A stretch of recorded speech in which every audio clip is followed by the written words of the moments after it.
Sziasztok srácok, Sinapsi vagyok egy újabb videóban, amiben megmutatom az aranyalma helyét. Ez nem ingyenes, ez 100-ért lehet megvenni.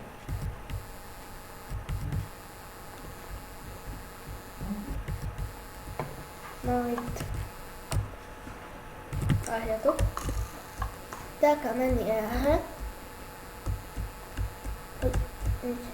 Kicsit vigyázni kell. Hogy szoktak megnézni a filmisszetteset. Mindegy.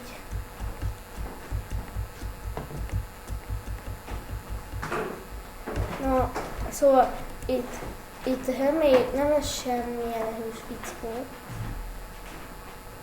De szóval ott van fent. Ott van. Aztán senki. És lesz. Itt a gyémántköld is itt van 100 forintért, csak azt kivágták, és itt van. Most nekem nincs elég pénzem, de itt van 100-es. És hogyha megvettétek, akkor, hogy hazajussatok, írjátok be spam.